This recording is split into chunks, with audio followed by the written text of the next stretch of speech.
இன்றைக்கி காலையில் சுண்டல் தான் பண்ணியிருந்தேன், சாலட் மாதிரி. சுண்டல் நல்லா வேக வச்சுட்டு இது கூட கொஞ்சமாக வெங்காயம், அதுக்கப்புறம் கொத்தமல்லி தழை, மாங்காய், கொஞ்சம் கேரட் இது எல்லாத்தையும் கட் பண்ணி போட்டுட்டு சாப்பிடும்போது சூப்பராக இருக்கும் டேஸ்ட்டு.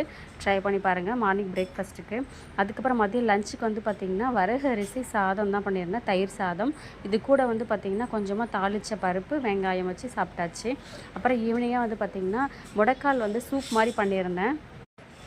ஈவினிங் வந்து முடவாட்டுக்கால் சூப் தான் பண்ணியிருந்தேன். அந்த சூப் அடிக்கடி எடுத்துக்கும் பொழுது இந்த கை கால் வலி முட்டு வலிலாம் வராமல் இருக்கும்.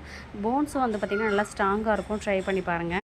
நம்ம சுரக்காய் அடிக்கடி எடுத்துக்கும் பொழுது நிறைய நீர் சத்து கிடைக்கும். ப்ளஸ் வெயிட் லாஸ் பண்ணுறவங்களுக்கும் ஒரு சூப்பரான ரெசிபி இது. இது எல்லாத்தையும் நல்லா மிக்ஸ் பண்ணிவிட்டு இதை நீங்கள் அப்படியே தோசை ஃபார்மேட்டில் நல்லா அடை மாதிரி செஞ்சு சாப்பிட்லாம்.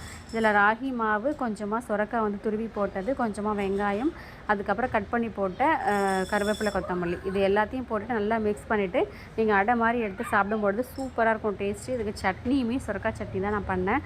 ரொம்ப சூப்பராக இருக்கும். ட்ரை பண்ணி பாருங்கள். நைட் டின்னருக்கு தான் பண்ணேன்.